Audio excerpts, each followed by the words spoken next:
ओ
श्री गणेशाय नमः।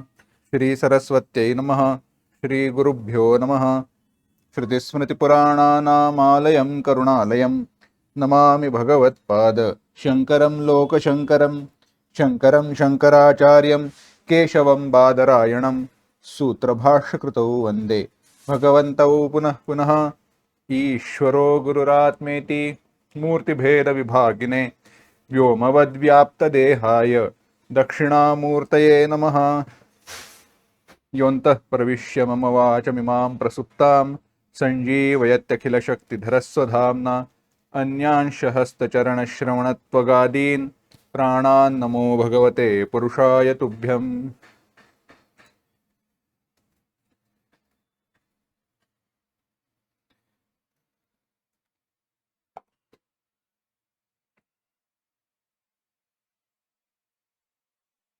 गोस्वामी तुलसीदास जी के रामचरितमानस का हम चिंतन कर रहे हैं। उसको आगे बढ़ाए उसके पूर्व इस बालकांड के जो मंगल है उनको एक साथ पढ़ते हैं।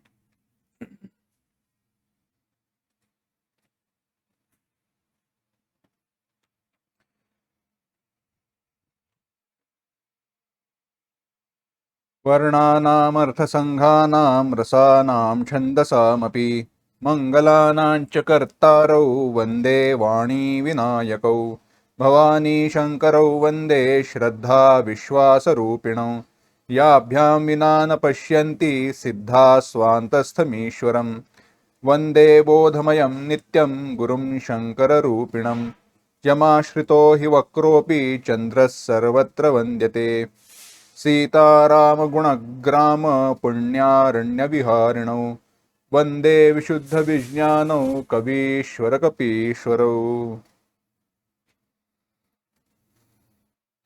गोस्वामी तुलसीदास जी इस रामचरितमानस में संतों की सज्जनों की वंदना करते हैं। वे उनसे प्रार्थना करते हैं कि मुझ पर कृपा करे। वे कह रहे हैं कि मेरे पास तो कोई कवित्व नहीं है। वह उनकी विनम्रता है। मेरे पास कोई कवित्व नहीं है, कविता करने का कोई ज्ञान नहीं है। मेरी जो कविता है वह कोई असाधारण नहीं है, सामान्य सी है, परंतु इसमें राम कथा रामचरित्र का चिंतन हुआ है। इसीलिए यह कथा बड़ी सुंदर है और लोग इसका आस्वादन करेंगे। यह कहते हुए गोस्वामी तुलसीदास जी ने भगवान की वंदना की, भगवान का वर्णन किया। उसका चिंतन मैंने पिछली बार किया था। जो वर्णन उन्होंने किया उसी का फिर से थोड़ा विस्तार विचार कर रहे हैं। उसके पूर्व 11वें दोहे को लेकर उसके पश्चात जो चौपाई आई है उसको 12वें दोहे को, और उसके पश्चात जो चौपाई आई है 13वें दोहे तक, उन सबको एक साथ पढ़ते हैं। 11वां जो दोहा है जुगुति बेधि, वहां से लेकर आगे पढ़ेंगे। एक साथ पढ़ते हैं। जुगुति बेधि पुनि पोहि अहि रामचरित बरताग पहिरहि सज्जन बिमल उर शोभा अति अनुराग सियावर रामचंद्र की जय। जय जन में कलिकाल कराला कर तब बाय सबेश मराला चलत कुपंथ वेद मग छाड़े कपट कलेवर कलिमल भांडे वंचक भगत कहा इराम के किंकर कंचन कोह काम के तिह मह प्रथम रेख जग मोरी धींग धर्म ध्वज धंधक धोरी जो अपने अवगुण सब कहूँ बाढ़ कथा पार नहीं लहू ताते में अति अलप बखाने थोरे महु जानि हहि सयाने समुझि विविधि विधि विनति मोरी को उकन कथा सुनई देखई खोरी एतेहु पर करि हहि जे असंका मोहिते अधिकते जड़मति रंका कभी न हो नहीं चतुर कहा बहुमति अनुरूप राम गुण गावो कह रघुपति के चरति अपारा कह मति मोरि निरत संसारा जेहि मारुत गिरि मेरु उड़ाही कहु तूल केहि लेखे माही समुझत अमित राम प्रभुताई करत कथा मन अति कदराई सारद शेष महेश विधि आगम निगम पुराण नेति नेति कहि जासु गुण करहि निरंतर गान सियावर रामचंद्र की जय।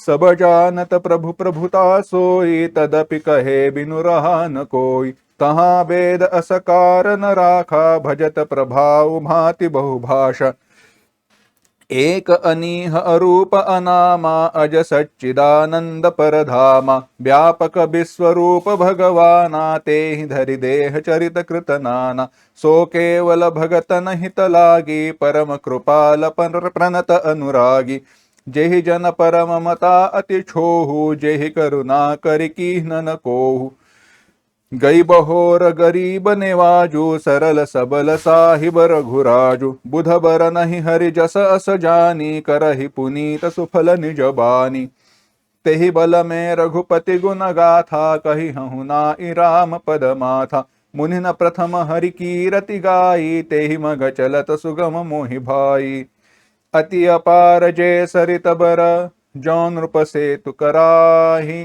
चढ़ी पिपील कऊ परम लघु बिनु श्रम पारहि जाहि सियावर रामचंद्र की जय। गोस्वामी तुलसीदास जी ने कहा कि भगवान के गुणों का क्या वर्णन करे, भगवान की प्रभुता का क्या वर्णन करे। भगवान की प्रभुता को, श्रेष्ठता को, प्रभुता यानी उनका जो सामर्थ्य है उसे तो सब जानते हैं। प्रभु जी के प्रभुता को सब जानते हैं, परंतु फिर भी कहे बिना, तदपि कहे बिनु रहा न कोई, कहे बिना कोई रह नहीं पाया। यही सामर्थ्य की प्रभुता है। प्रभुता की प्रभुता किसमें है? जिस प्रभुता का ज्ञान सबको होने पर भी, सबको होते हुए भी जो कहे रहा न जाए। सरल सी बात बताता हूं, अगर प्यास लगी हो तो प्यास बुझाने के लिए पानी पीने की आवश्यकता है। पानी का प्राशन करना चाहिए, जल प्राशन करना चाहिए, यह सब जानते हैं। इसीलिए कोई किसी को नहीं बताता है ना।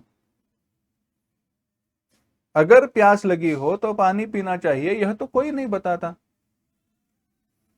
परंतु अब जो गर्मी का मौसम है, इस मौसम में कहा जाता है ना, पानी पिया करो, पानी पियो, थोड़ा ज्यादा पानी पियो। क्यों? सबको पता है प्यास लगने पर पानी पीना चाहिए, परंतु ऐसी बात नहीं है। प्यास लगी हो या ना लगी हो, इस गर्मी के मौसम में हमारे शरीर के द्वारा जो पानी छूट रहा है उससे डिहाइड्रेशन न हो, पानी की कमी शरीर में निर्माण न हो, इसीलिए विशेषता से बताया गया कि पानी पीना चाहिए, पानी पियो। यह प्रभुता किसकी है? इस मौसम की जो गर्मी है उसकी प्रभुता है। कहे रहा न जाए। उसी प्रकार से प्रभुता ऐसी है कि जो पता होते हुए भी कहे रहा न जाए, ऐसी यह प्रभुता है, ऐसी यह विशेष बात है। परंतु यह कैसी है, तो कहा एक अनीह अरूप नामा, यह जो वर्णन आया इसका हमने विस्तार से चिंतन पिछले पाठ में किया। परंतु इस चिंतन की सहायता से, इस निर्देश की सहायता से कुछ बातें अब स्वतंत्रता से कहना चाहता हूं। यह रामायण जैसा ग्रंथ हो, अन्य पुराण ग्रंथ हो, या अन्य कोई भगवान का वर्णन करने वाले, महिमा का वर्णन करने वाले साहित्य, श्लोकादिक साहित्य हो, उन सब में भगवान का जो वर्णन आया वह भिन्न भिन्न प्रकार से आया। वह किस प्रकार से आया और क्यों आया, इसका वर्णन करते हैं। सामान्यता से देखो, हमारी जो दृष्टि है, हमारी जो बुद्धि है, वह विषयों में लगी हुई रहती है। विषयान ध्यायतश्चित्तम विषयेषु विषज्यते माम अनुस्मरतश्चित्तम मय्येव प्रविलीयते। भगवान भागवत पुराण में, भागवत में कहते हैं, 11वें स्कंद में आता है, उद्धव को उपदेश करते हुए भगवान कहते हैं, उद्धव बात सुनो, विषयों का ध्यान चिंतन करने वाला जो मन है, विषयेषु विषज्यते, वह विषयों में ही लगा हुआ रहता है, विषयों में ही पड़ा रहता है। परंतु माम ध्यायतश्चित्तम माम अनुस्मरतश्चित्तम, मेरा चिंतन करने वाला जो मन है वह कैसा है? मेरा चिंतन करने वाला जो मन है, मय्येव प्रविलीयते, वह मुझ में ही आकर समा जाता है। तो भगवान एक बात बताओ, आपका चिंतन कैसे करे? भगवान आपका चिंतन कैसे करे? तो भगवान ने कहा, 4 श्लोकों में कहा, चतुश्लोकी भागवत आता है, अहमेवासमेवाग्रे नान्यत्यत्सदसत्परम पश्चादहम यदेतच्च यो वशिष्येत सोऽस्म्यहम्। भगवान, पहले तो हमारा और संस्कृत जमता नहीं, उसमें आप वेदांत की बात कहो तो सूझता नहीं है। अच्छा, क्या कहना चाहते हो? भगवान, जो कुछ भी आप बताया, जो कुछ भी आपने वर्णन किया, वह वर्णन सरलता पूर्वक करो। क्या कहा आपने? भगवान ने कहा, अहमेवा समेवाग्रे नान्यत्यत् सदसत्परम, जो भी था मैं सबसे पहले, इस सृष्टि के पूर्व में मैं ही था, मेरे सिवा अन्य कुछ भी नहीं था। सत असत जो भी व्यक्त है, प्रकट हुआ है, और जो प्रकट नहीं हुआ है उसके परे मैं था। पश्चात अहम, इस सृष्टि का जब निर्माण हुआ है तब भी मैं ही हूं, इस सृष्टि के रूप में परिवर्तित हुआ, और अंत में मैं ही रहूंगा। यह अवशिष्येत, जो रह जाता है वह भी मैं हूं। माने ऐसे देखो, पानी है, पानी में लहरें निर्माण होती है, पानी में समा जाती है। तो लहर या लहरें, पानी में लहरें या तरंग निर्माण होने के पूर्व वह पानी ही है।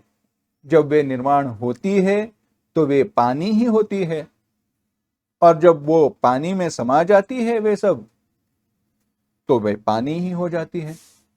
ऐसे भगवान, लहरें, पानी, इसके बारे में तो हम समझ सकते हैं, परंतु आपके बारे में कैसे समझे? तो भगवान ने कहा, ठीक है, मैं विस्तार करके बताता हूं। वह जो विस्तार हुआ वह भागवत का विस्तार हुआ। वैसे ही रामायण है, रामायण का वंदन करते हुए गोस्वामी तुलसीदास जी ने पहले ही जो वंदन किया, पहले जो गोस्वामी तुलसीदास जी ने वर्णन करके राम जी का वर्णन किया, बताया, वह कहा, गोस्वामी तुलसीदास जी कहते हैं, यन्माया वशवर्ती विश्वमखिलम ब्रह्मादिदेवासुरा यत्सत्त्वादमृषैव भाति सकलम रज्जौ यथा हेर्भ्रमः यत्पादप्लवमेकमेव हि भवाम बोधे स्थितिर्षावताम वंदे तम परमेश कारण परम रामाख्यमीशम हरिम। वंदे हम तमशेष कारण परम रामाख्यमीशम हरिम।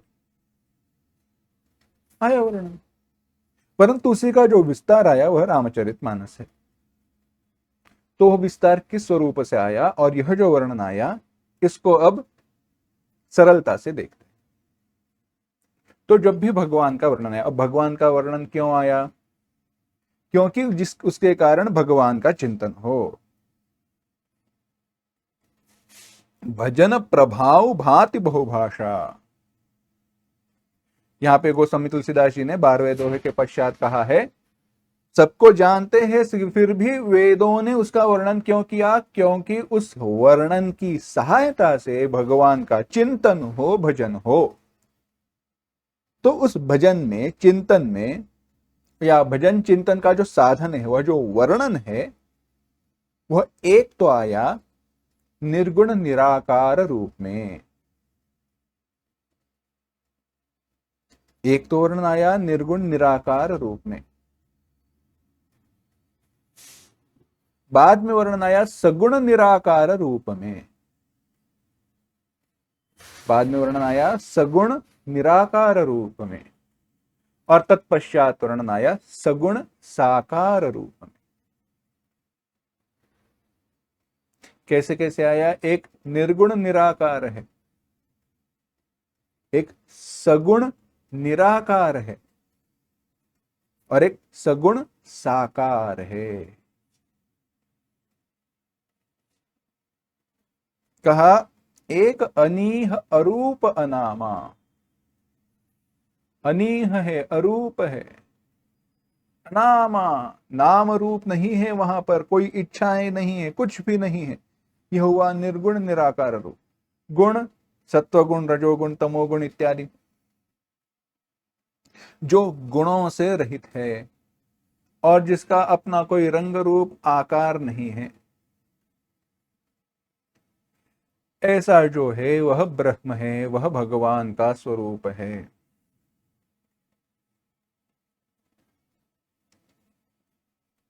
क्या?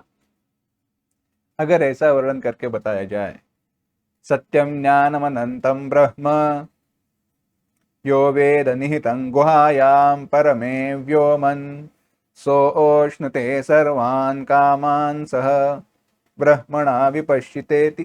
कौन सुनेगा? कहेंगे आपका ज्ञान आपको ही हम चले, तो ऐसे नहीं हो, शास्त्र तो सबके लिए है। तो वर्णन करके बताया, नहीं नहीं ऐसे ना करना, आओ बैठो हम बताते हैं। तो उसको और सरल करके बताया। कहा यह घट इत्यादि का देख रहे हो, या सोने के अलंकार देख रहे हो? हाँ, सोने के अलंकार जो है वे किससे बने हैं? सोने से बने हुए हैं। तो अब ये गहने हैं, ये हार है, कर्णफूल है, बाजूबंद है, कंगन है, यह सारे सोने के हैं या सोना ही है। हाँ, परंतु क्या कंगन अंगूठी है? नहीं। क्या अंगूठी बाजूबंद है या हार है? नहीं। यानी हर एक वस्तु को अपना अपना कोई आकार है। हाँ है, हर एक वस्तु को अपना अपना कोई आकार है। और वो किससे बना? सोने से बना। तो सोने में विकारित्व, विकार या आकार को प्राप्त होना इत्यादि का जो गुण है वे उस पर आरोपित किए और कहा उससे भिन्न भिन्न आकार बने हैं। तो ऐसे आकारों का वर्णन करते हुए कहा वे सगुण साकार है भगवान। और केवल सोने का निर्देश किया जाए और कोई आकार उकार न दिखे तो वो है सगुण निराकार रूप।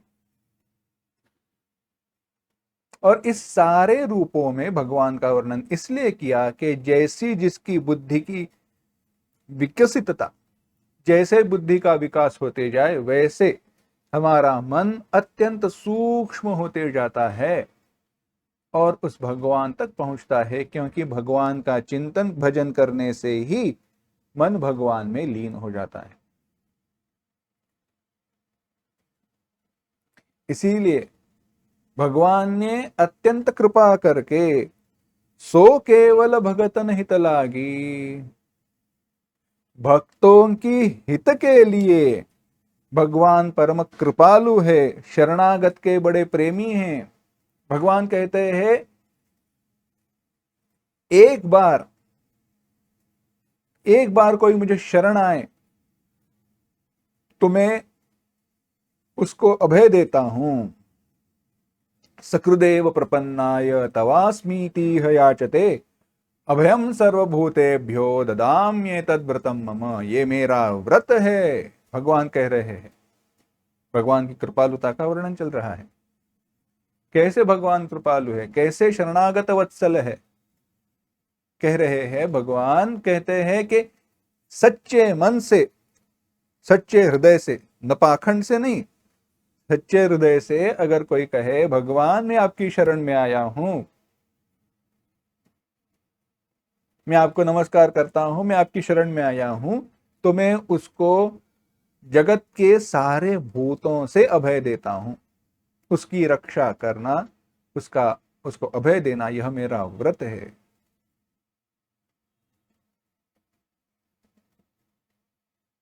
एकोपि कृष्णस्य कृत प्रणामः दशाश्वमेधावभृतेन तुल्यः। कृष्ण दशाश्वमेधी पुनरेति जन्म, कृष्ण प्रणामी न पुनरेति माया। भगवान कृष्ण के बारे में यही कहा एकोपि कृष्ण से कृत प्रणामः, ऐसे सच्चे दिल से, सच्चे हृदय से भगवान को एक बार नमस्कार कर दो। यह एक बार किया हुआ नमस्कार 10 अश्वमेध यज्ञों के परिणाम स्वरूप है। 10 अश्वमेध यज्ञों के समान है, परंतु भेद क्या है? 10 अश्वमेध यज्ञ करने वाला पुनरेति जन्म, फिर से जन्म लेता है, और कृष्ण प्रणामी न पुनरेति माया, भगवान कृष्ण को प्रणाम करने वाला फिर से जन्म नहीं लेता। प्रभु श्री राम जी कहते हैं मैं ददाम्य तद्व्रतम मम अभयम सर्वभूतेभ्यो, मैं उनको अभय देता हूं, उसको डरने की कोई आवश्यकता नहीं है। तो ये सारा वर्णन किया, तो इसके लिए भगवान की प्रभुता का वर्णन आया। इसीलिए भगवान ने सगुण साकार रूप में शरीर धारण किया है। गई बहोर गरीब नेवाजु, सरल सबल साहिब रघुराजु, बुध बर नहीं हरि जस अस जानी, करहि पुनीत सुफल निज बानी। ये दीन बंधु है भगवान, गरीब निवाजु, और इसके लिए ही उन्होंने, सबके स्वामी हैं, सबके लिए उन्होंने अवतार धारण किया।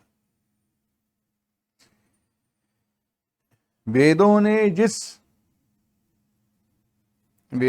जिस ब्रह्म का वर्णन किया वही ब्रह्म प्रभु श्री राम जी के रूप में अवतरित हुआ।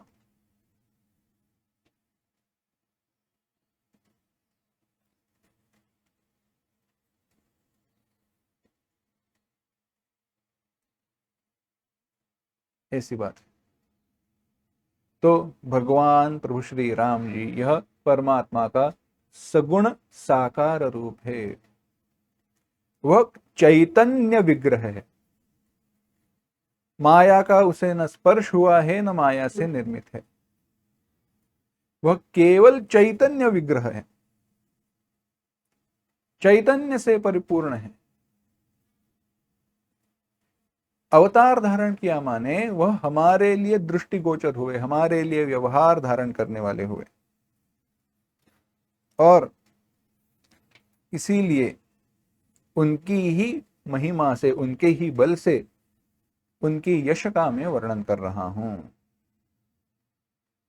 गोस्वामी तुलसीदास जी कह रहे हैं, तेहि बल में रघुपति गुण गाथा, कहीं हूं नाई राम पद माथा। उनकी महिमा का यथार्थ वर्णन मैं प्रभु श्री राम जी के सर पर सिर नवाकर उनकी ही बल से, उनकी ही प्रभुता से कर रहा हूं।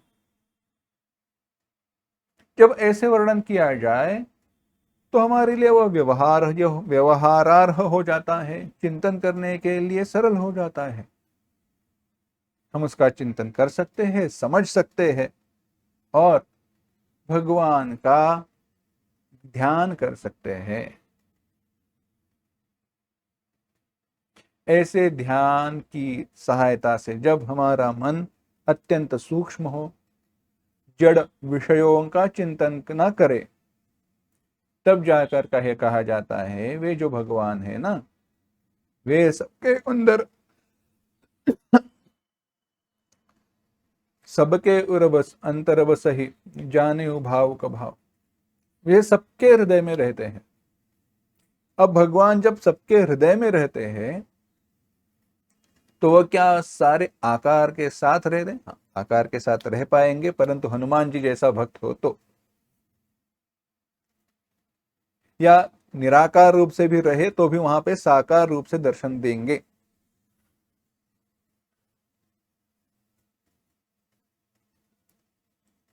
भगवान की कृपा है।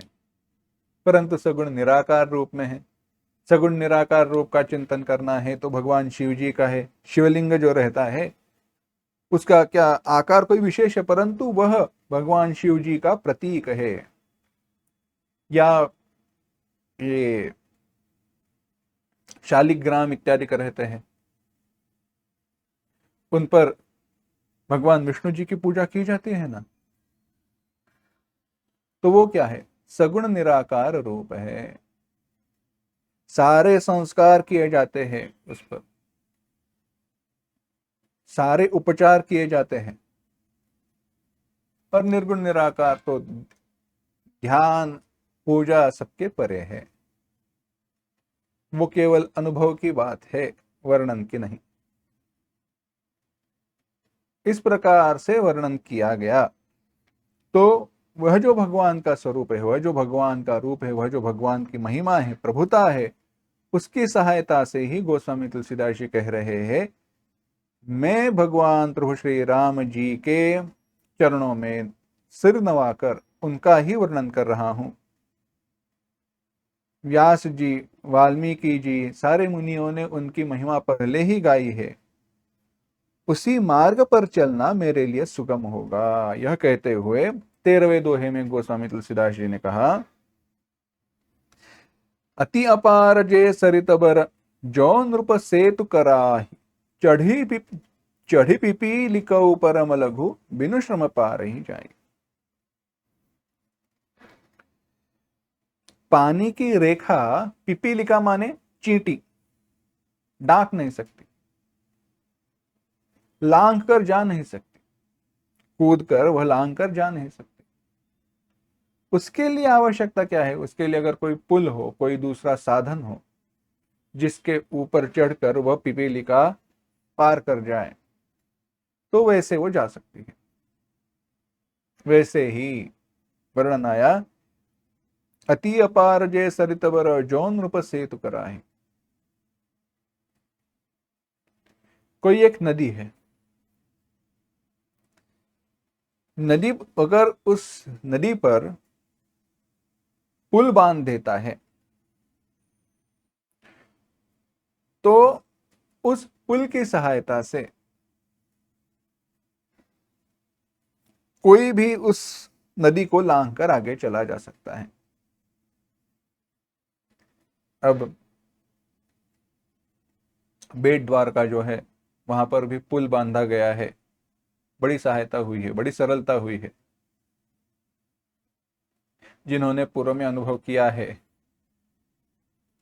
बोट से, वह जो नाव है जिसमें बहुत सारे लोग भरे जाते हैं और जाते हैं, उनको पता होगा। अब पुल के कारण वह बहुत सरल हो गया है। अस्तु, वही बात है, अगर पुल बांधा जाए तो लांघ कर जाना अत्यंत सरल हो जाता है, बड़ी आसानी होती है। चींटी छोटा सा पानी जो है, थोड़ी सी छोटी पानी की रेखा भी डांक नहीं सकती, लांघ कर जा नहीं सकती, परंतु अगर पुल बांधा जाए तो श्रेष्ठ नदी भी ना हो, क्यों ना हो, उस नदी को लांघ कर भी वो जा सकती है।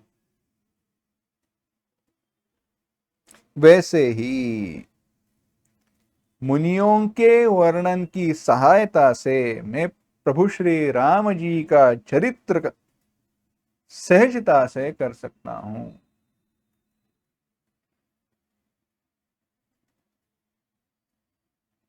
शब्द मेरे नहीं है, गोस्वामी तुलसीदास जी कह रहे, उन्होंने जो कहा है उनकी सहायता से ही मैं आगे जा रहा। अपनी बुद्धि से मैं क्या वर्णन करूंगा।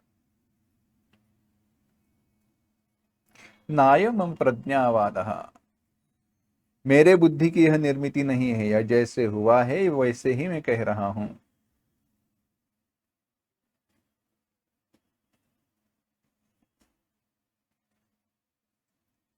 वाल्मीकि महर्षि जी को आशीर्वाद मिला।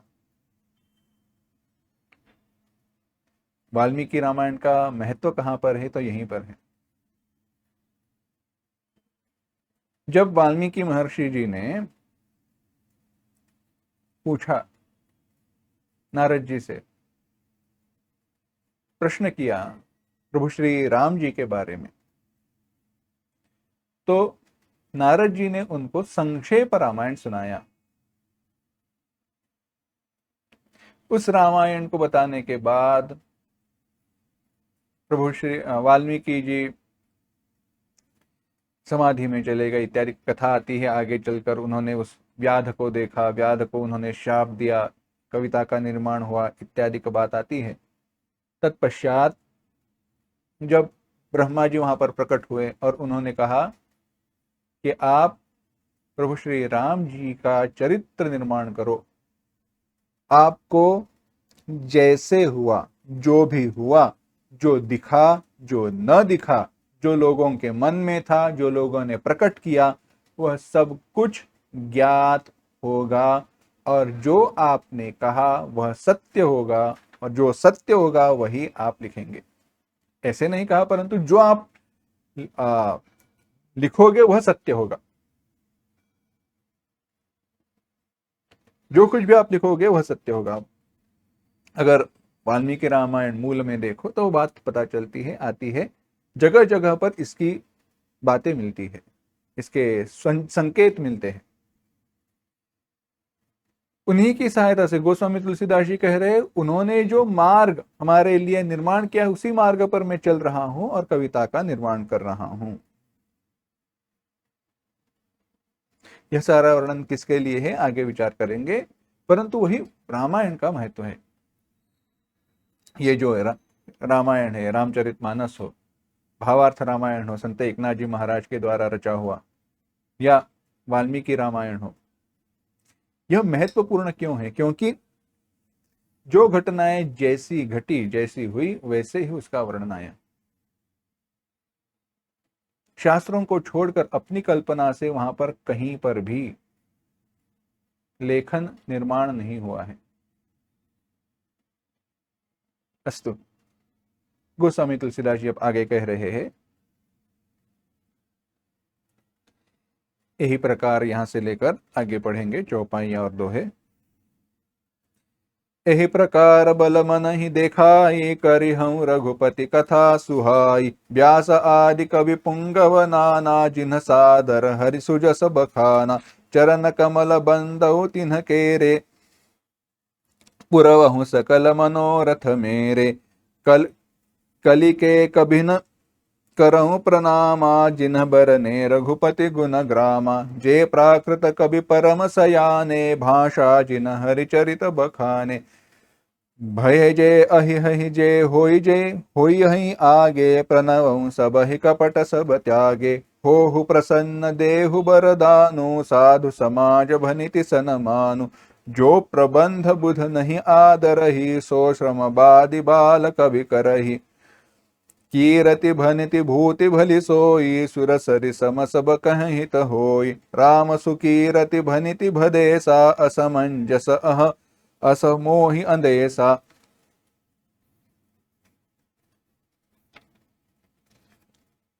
तुम्हारी कृपा सुलभ सो मोरे, सियनि सुहावनि टाट पटोरे। सरल कबित कीरति बिमल, सोई आदर ही सुजान। सहज बयर बिसराई रिपु, जो सुनि करहि बखान। सो न होई बिनु बिमल मति, मोहि मति बल अति थोर। करहु कृपा हरि जस कहूँ, पुनि पुनि करहु निहोर। कवि को बिद रघुबर चरित, मानस मंजु मराल।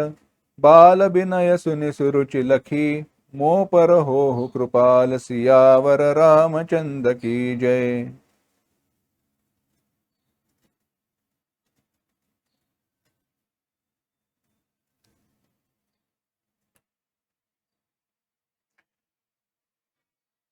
गोस्वामी तुलसीदास जी अब कह रहे हैं, यही प्रकार बल मन ही दिखाई।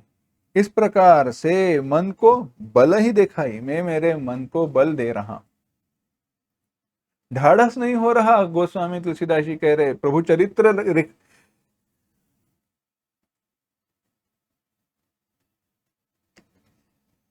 क्या कहे,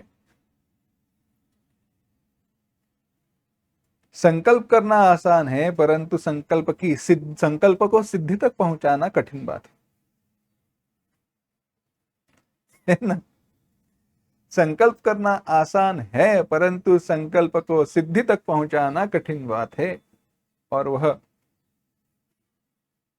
भगवत कृपा के बिना, साधु संत समाज की सहायता के बिना हो नहीं सकता।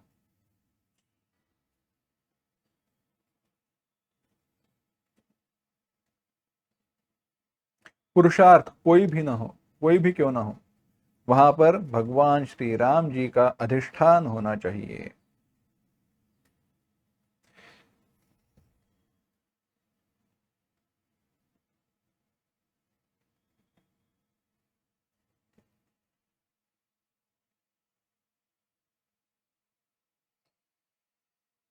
गोस्वामी तुलसीदास जी कह रहे हैं, यही प्रकार बल मन ही दिखाई, करिहु रघुपति कथा सुहाई। इस प्रकार से मन को बल दिखलाकर मैं प्रभु श्री राम जी की कथा का निर्माण कर रहा हूँ। व्यास आदि कवि पुंगव नाना, जिन्ह सादर हरि सुजस बखाना। व्यास आदि जो भी श्रेष्ठ कवि है, जिन्होंने प्रभु श्री राम जी के सुंदर चरित्र का निर्माण किया है।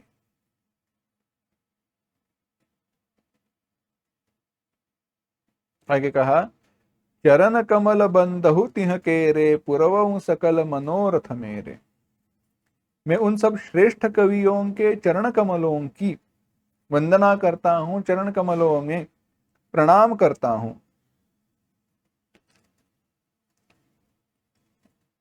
वे मेरे सारे मनोरथों को पूरा करे।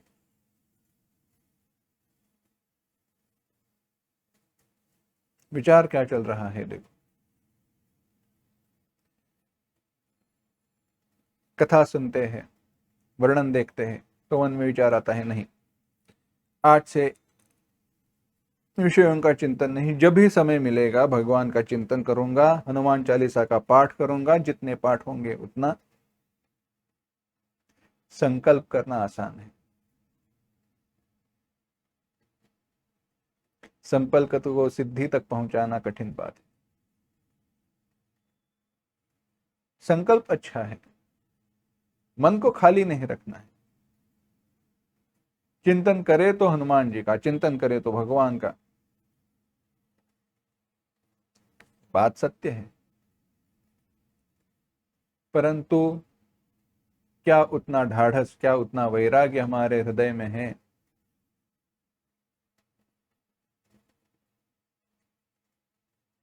प्रभु इस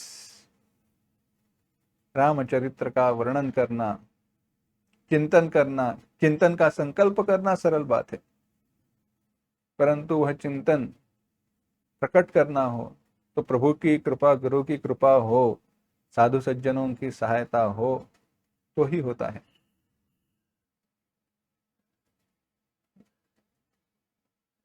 गोस्वामी तुलसीदास जी कह रहे यही बात है। मैंने विचार किया, संकल्प किया, नहीं प्रभु श्री राम जी की कथा का, चरित्र का वर्णन करूंगा। यह सारा ध्यान देना, यह सारा गोस्वामी तुलसीदास जी का विनय है। उनके जैसे गुणातीत अधिकारी सुलभ नहीं है, सुलभता से प्राप्त नहीं होते, परंतु वे भगवान श्री प्रभु श्री राम जी का वर्णन कर रहे हैं, चरित्र का जो यह निर्माण कर रहे हैं रामचरितमानस का, उसमें भी वे विनम्रता से कह रहे हैं मैं निर्माण तो कर रहा हूं परंतु मेरा मन सकुचाई, इसलिए उसको बल दे रहा हूं कि अरे ये सारे है ना, पहले ही वर्णन उन्होंने किया है, उनका पढ़ो, उनकी सहायता से वर्णन करो, निर्माण करो। और ऐसा बल दिखाकर व्यास आदि जो श्रेष्ठ कवि हुए हैं, जिन्होंने आदर से, जिन्ह सादर हरिकत सुजस बखाना,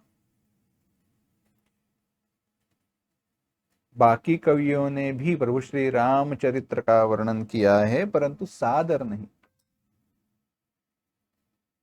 आदर के साथ नहीं, दोषपूर्ण वर्णन है। कह रहे नहीं, ऐसे नहीं, सादर आदर पूर्ण वर्णन जो किया है, वह संपूर्ण परिपूर्ण वर्णन जो किया है वो, या मैं उन कलियुग के उन कवियों को भी प्रणाम करता हूं जिन्होंने रघुनाथ जी के गुण समूह का वर्णन किया है। उन सबके चरणों में सर नवाकर मैं प्रणाम करता हूं। जो भी बड़े प्राकृत के बुद्धिमान कवि है, जिन्होंने हरिचरित्र का वर्णन किया है, जो हो गए हैं या जो वर्तमान में है और जो आगे होंगे, उनको मैं सारा कपट त्याग कर प्रणाम करता हूं, सच्चे हृदय से, सच्चे दिल से प्रणाम करता हूं कि वे मुझ पर कृपा करे। वे सारे प्रसन्न होकर मुझे वरदान दे। होहु प्रसन्न देहु बर दानु, क्या वरदान दे? जो प्रबंध बुध नहीं आदरही, सो श्रम बादि बाल कवि करही। मेरी कविता का जो साधु सज्जन लोग हैं उनमें सम्मान हो, यह मुझे वरदान दे, क्योंकि जिस कविता का, जिस ग्रंथ का साधु सज्जन विद्वानों में सम्मान नहीं, उसकी रचना के श्रम परिश्रम व्यर्थ है, सफल नहीं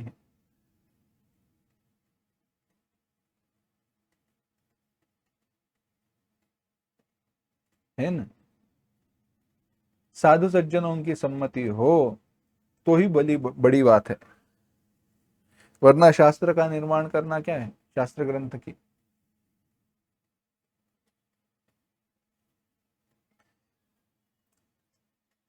दृष्टांत बताते हैं, कथा बताते हैं तो बात समझ में आएगी।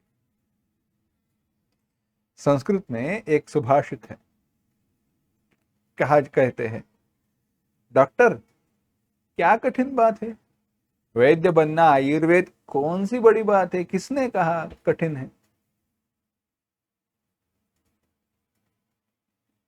यस्य कस्य तरोर्मूलम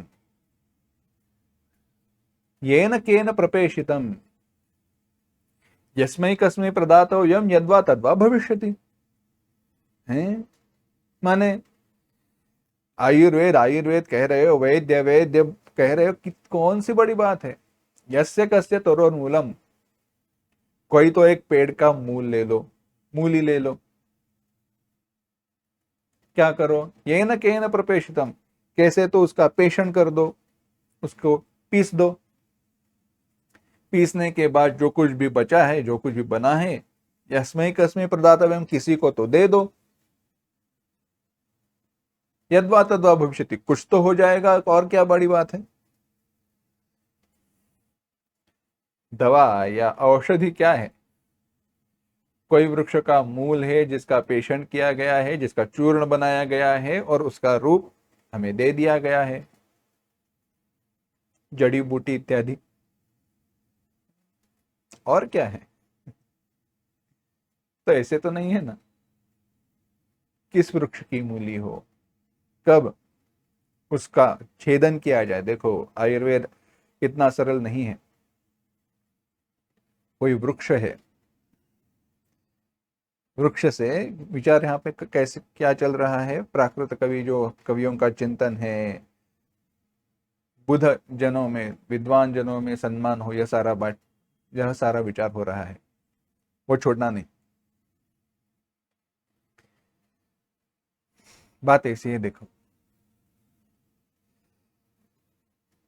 आयुर्वेद में वृक्षों की मूली हो, फल हो, डाली हो, तो कब उसे निकालना है, कौन से दिन पे, कौन से नक्षत्र के समय, कौन से समय में, दिन में हो, शाम को हो, क्या रात को है, पत्ते कब निकाले जाए, कैसे सुखाए जाए, कब उनको पीसना चाहिए, इस सब का वर्णन, इस सब का विचार आया, क्योंकि वैसे करने पर वह अधिक गुणदायी हो जाती है, वह अधिक गुणदायी हो जाती है। ऐसे है। तो यह सारा विचार है, और इन विचारों के साथ किसी ग्रंथ की रचना हुई हो, इन किसी ग्रंथ का निर्माण हो, कोई बताए तो उसका सम्मान होता है, उसके कहने को माना जाता है। यस्मै कस्मै प्रदातव्यम, किसी को तो दे दो, ऐसे कहने पर कोई उसका सम्मान नहीं करेगा, तो इसका श्रम सारे व्यर्थ है। कोई ऐसे लिख दे तो कोई पूछने वाला नहीं है। वैसे ही साधु समाज में मेरी कविता का सम्मान हो, क्योंकि बुद्धिमान लोग, विद्वान लोग जिसका आदर नहीं करते, उस कविता को रचाने का, उस कविता की रचना का परिश्रम मूर्ख कवि ही करते हैं, विद्वान नहीं। और मैं ऐसी कविता का निर्माण नहीं करना चाहता हूं जिसका आदर सज्जनों के द्वारा न हो, विद्वान जिसका आदर नहीं करेंगे, ऐसी कविता मेरे द्वारा निर्मित न हो। आगे कहते हैं, कीरति भनिति भूति भली सोई, सुरसरी सम सब कहाँ हित होई। अगर कीरति, कीर्ति, भनिति भूति भली सोई, अगर कीर्ति, संपत्ति हो, तो गंगा जी की तरह सुरसरी सम सब कहाँ हित होई। सुरसरी सम, सुरसरी यानी गंगा जी,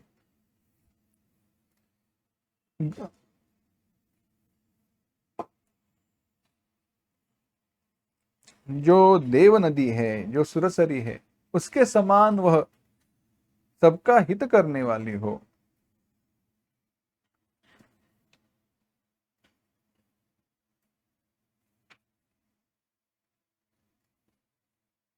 कीर्ति, कविता, संपत्ति वही अच्छी है जो गंगा जी के समान है, जो सबका हित करे।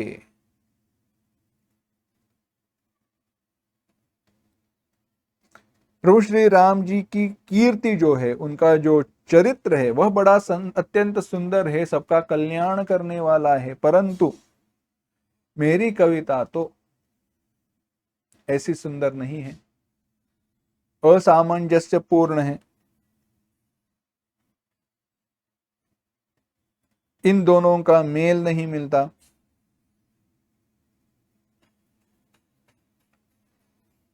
मुझे इसी की चिंता है।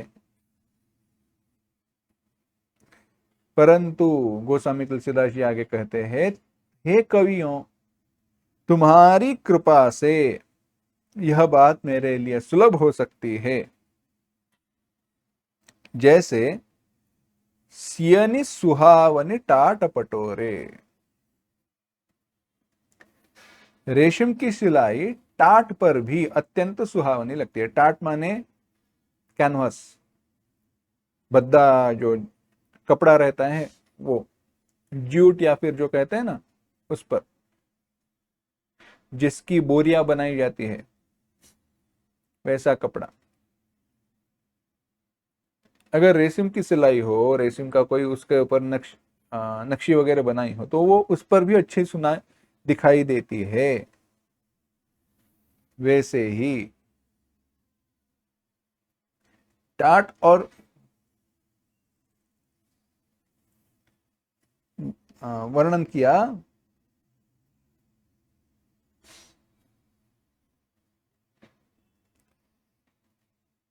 कि जैसे टाट पटोरे, रेशम की सिलाई टाट पर भी सुहावनी लगती है, वैसे ही मेरी कविता है। अब आगे गोस्वामी तुलसीदास जी कह रहे हैं, दोहे जो है उसमें, चतुर पुरुष उसी कविता का आदर करते हैं जो सरल हो, निर्मल हो, सरलता से चरित्र का वर्णन आया हो,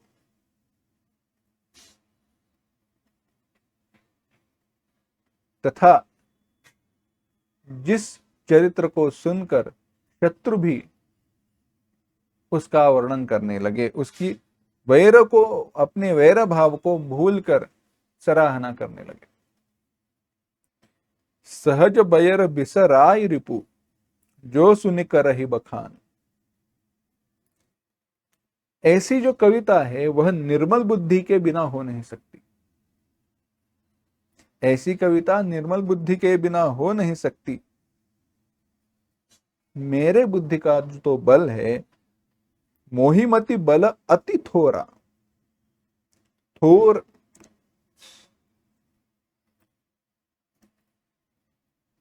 मेरे मति का, मेरे बुद्धि का जो बल है वह अत्यंत अल्प है। इसीलिए मुझ पर कृपा करें और हरि यश का वर्णन मैं कर सकूं, ऐसे आशीर्वाद मुझे दे दीजिए। कवि और पंडित गण, आप कवि कोविद रघुबर चरित मानस मंजू मरार। आप रामचरित्र रूपी मानस के हंस है। आप रामचरित्र रूपी मानस के हंस है और मुझ बालक की बालक विनय सुनी, कि मेरे बालक की विनती सुनकर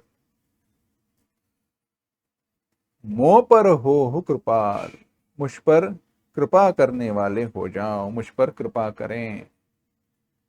गोस्वामी तुलसीदास जी विनम्रता से विनती करते हैं और आगे वंदना करते हैं। सोरठा पढ़ते हैं। बंदौ मुनिपद कंजु रामायण, रामायण जेहि निरमयहु, सखर सो कोमल मंजु, दोष रहित दूषण सहित।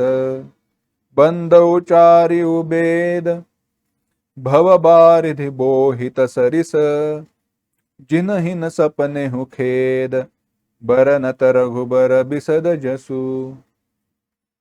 बंदौ विधि पद रेनु, भवसागर जहि कीन्ह जहाँ, संत सुधा ससिधेनु, प्रगटे खल विष बारुनी।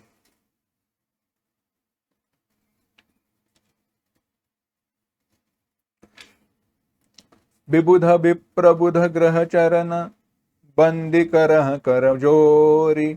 होई प्रसन्न पुर बहु सकल, मंजु मनोरथ मोरि। सियावर रामचंद्र की जय।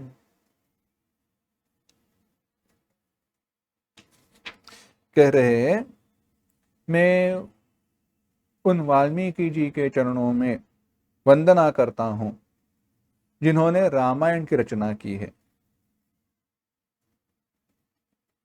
जो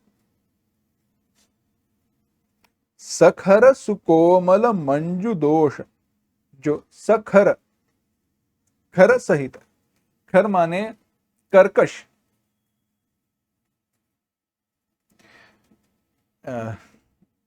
सरल अर्थ देखते हैं, बाद में आगे चिंतन करेंगे।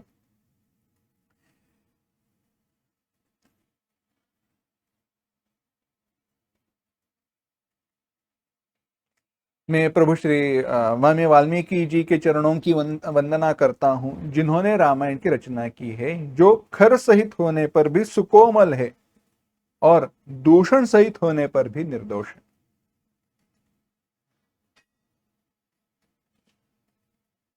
बड़े सुंदर श्लेष अलंकार है। आगे कहते हैं, मैं चारों वेदों की वंदना करता हूं, बंदौ चारु वेद, चारों वेदों की वंदना करता हूं, जो संसार सागर को लांघ कर जाने के लिए जहाज है, जिन्हें राम जी का यश वर्णन करते हुए सपने में भी खेद नहीं होता। मैं बंदौ विधि पद रेणु, मैं ब्रह्मा जी के चरण रेणु की वंदना करता हूं, जो जिन्होंने यह भव सागर बनाया, जिन्होंने संसार की निर्मित की, जहां संत सुधा शशि धेनु प्रगटे खल विष बारुनि, जहां संत, अमृत, चंद्रमा और धेनु तथा खल माने दुष्ट, विष और बारुनि, बारुनि माने मदिरा, मद्य, यह उत्पन्न हुई है। कह क्या रहे हैं देखते हैं। सखर और दोष रहित, दूषण सहित, यह जो कहा सखर, सखर क्या है, तो खर माने ख फ छ ठ थ च ट त क प श ष स। अब कहोगे यह क्या है, तो माहेश्वर सूत्र जो है उसमें खर प्रत्याहार आता है, खर प्रत्याहार आता है। खर प्रत्याहार में वर्ण कौन से है, जो हमारी वर्णमाला है, वर्णमाला के जो भी विभाग किए हैं, 5 गण किए हैं ना, क हो, क वर्ग हो, 5 वर्ग किए हैं, क वर्ग, च वर्ग, ट वर्ग, त वर्ग, प वर्ग, बाद में ऊष्माण है, अंतस्थ है इत्यादि। तो जो खर वर्ण है उनका यहां पे निर्देश किया है। अब बात देख सुनना, फ फ फ फ फ च त त क प श श स, ये सारे खर वर्ण हैं। क ख च छ ट ठ त थ प फ श श स, बार बार सुनते रहो, ऐसे लगे कोई कानों को परेशान कर रहा हूं, कानों में सुई का वगैरह चुभना है, वैसे होता है। क्यों? क्योंकि ये कठोर वर्ण है, ये सारे वर्ण जो है कठोर वर्ण है। क ख ग घ, ग घ, फिर भी कहे तो भी ग घ मृदु वर्ण है। सारे जो खर वर्ण है वे कठोर है, और इन वर्णों की अगर विपुलता हो, बहुलता हो, तो कविता सुनने के लिए अच्छी नहीं लगती।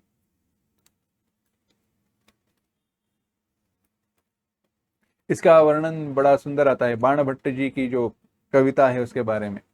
बाणभट्ट जी के 2 पुत्र थे, तो उनके बारे में कहा जाता है, उनके ध्यान में आया कि अपनी जो रचना है, अपना जो ग्रंथ है, उसकी परिपूर्णता नहीं होगी अपने जीवन काल में, तो अपने जो 2 शिष्य, अपने जो 2 पुत्र है, उनमें से किसे कहे कि इसको पूरा करो, तो उन्होंने अपने दोनों बेटों को लेकर गए। दोनों बेटों को लेकर एक वृक्ष था, वृक्ष के आगे खड़े हुए। वृक्ष पर एक सांप था। उसको देखकर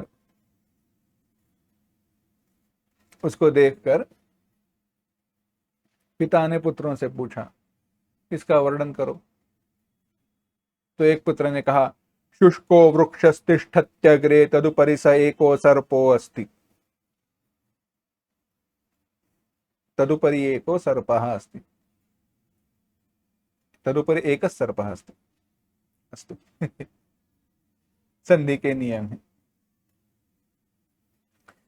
तो शुष्को वृक्षस्तिष्ठत्यग्रे, अगर ऐसे कहे तो किसे अच्छा लगे? कहोगे तो और अलग कैसे कहा जाए?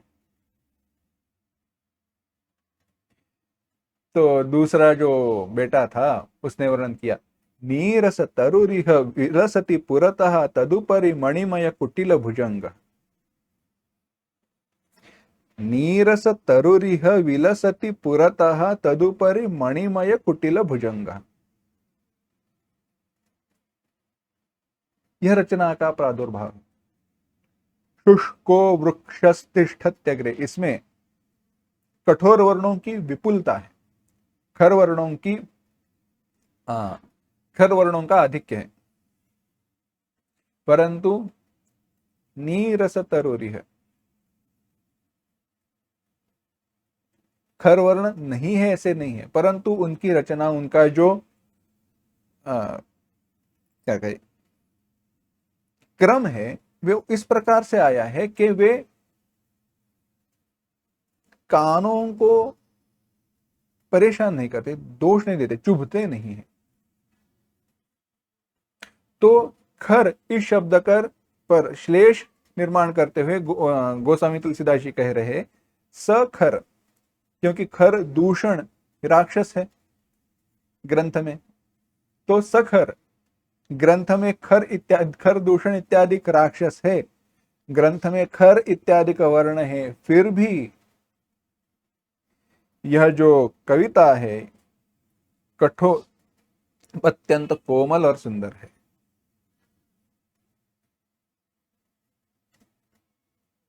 यह अत्यंत कोमल और सुंदर है।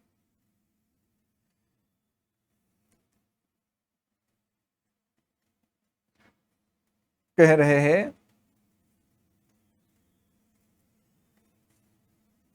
मैं चारों वेदों की वंदना करता हूं, जिन्हें रघुनाथ जी के निर्मल यश का वर्णन करते हुए कभी भी थकावट महसूस नहीं होती। सपने हो खेद न, सपने में भी नहीं, कभी भी नहीं, बिल्कुल नहीं। अब यह कब हो? वर्णन करने की इच्छा बार बार कब लगी रहे? जब जिसका वर्णन कर रहे हैं उसका कोई ना कोई नया रूप नित्य प्राप्त होता रहे। प्रतिक्षणम यन्नवतामुपैति तदेव रूपम रमणीयताया। रमणीय चिंतन करने के लिए अत्यंत सुंदर ऐसी कौन सी बात है जो हर क्षण कुछ नया रूप दिखाए, कुछ नए ढंग में हमारे सामने प्रस्तुत हो। प्रतिक्षणम यन्नवतामुपैति, जो हर क्षण कोई नए नए रूप को प्राप्त हो, उसका वर्णन करने में बड़ा आनंद होता है। तदेव रूपम रमणीयताया। हिमालय का वर्णन आया अपने कुमार संभव कविता में, कुमार संभव जो है काव्य है उसमें, प्रतिक्षणम यन्नवतामुपैति, हर क्षण जो नित्य नूतन रूप को प्राप्त हो, वह रमणीयताया रमणीय है। वैसे ही प्रभु श्री राम जी का चरित्र नित्य नूतन कुछ ना कुछ नया हमें बताता ही है, इसीलिए उसका वर्णन करते हुए कभी थकावट महसूस नहीं होती। मैं ब्रह्मा जी के चरणों की वंदना करता हूं, जिन्होंने दैव और आसुर दोनों संपत्ति, दोनों सृष्टि की निर्माण की है। अमृत भी बनाया, विष भी बनाया, सुर भी बनाए, असुर भी बनाए, चंद्रमा और कामधेनु भी बनाए, और दुष्ट मनुष्य, विष, मदिरा सबका निर्माण किया है, उनकी चरणों में भी मैं वंदना करता हूं। और आगे कह रहे हैं, मैं देवता, ब्राह्मण, पंडित, ग्रह इन सबके चरणों की वंदना हाथ जोड़कर करता हूं। बंदी करहूं कर जोरी, मैं हाथ जोड़कर उन सबकी वंदना करता हूं। वे मुझ पर प्रसन्न होकर मेरे सारे मनोरथों को पूर्ण करे।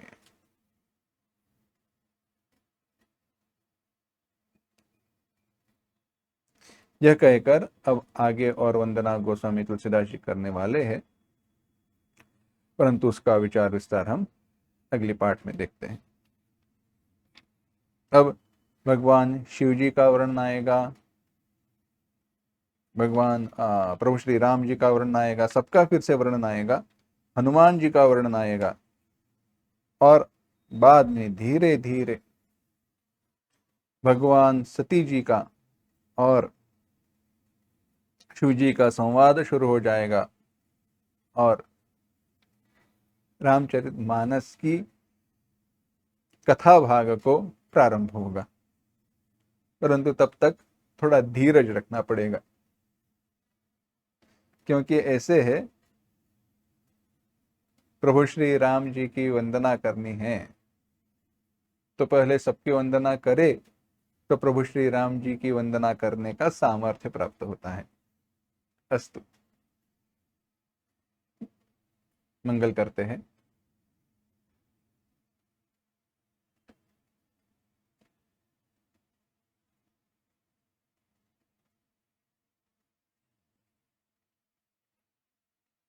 कल्याणानां निधानं कलिमलमथनं पावनं पावनानां पाथेयं यन्मुमुक्षोः सपदि परपदप्राप्तये प्रस्थितस्य विश्रामस्थानमेकं कविवरवचसां जीवनं सज्जनानां बीजं धर्मद्रुमस्य प्रभवतु भवतां भूतये रामनाम। ॐ असतो मा सद्गमय, तमसो मा ज्योतिर्गमय, मृत्योर्मा अमृतंगमय। ओम शांति शांति शांति। हरि ओम। श्री गुरुभ्यो नमः। हरि ओम।